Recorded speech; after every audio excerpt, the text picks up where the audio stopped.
Questa mattina invece ci risvegliamo nuovamente con l'incubo di vederla girare per le nostre strade e non si sa chi sarà il prossimo.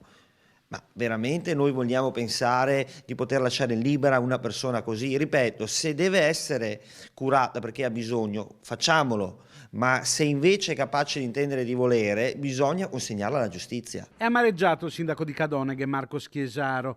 Ieri la notizia dell'arresto della donna 27enne che sta seminando violenze e vandalismi nel comune della Cintura Padovana.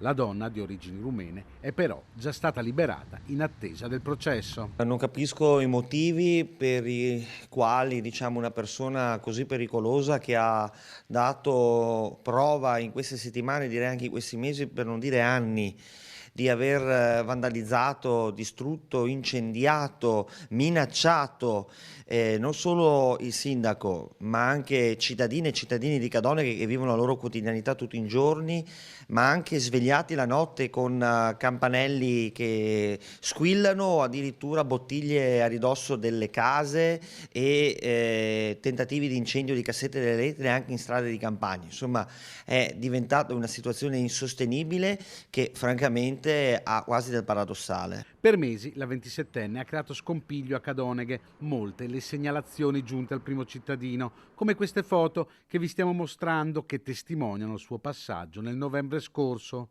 La donna è nota in paese e più volte il sindaco ha cercato una soluzione, tutto vano, fino all'apice di qualche settimana fa, quando, in un solo weekend, ha dato fuoco ad un compattatore dell'immondizia, ha vandalizzato il comune e ha tolto la luce e il gas, lasciando per un'intera mattinata al freddo i dipendenti comunali. Io tante volte ho chiesto l'intervento dei sanitari per valutare la sua situazione, perché se è una persona che va aiutata bisogna aiutarla, ma se è una persona invece capace di intendere e di volere, il trattamento deve essere chiaramente differente e bisogna consegnarla alla giustizia.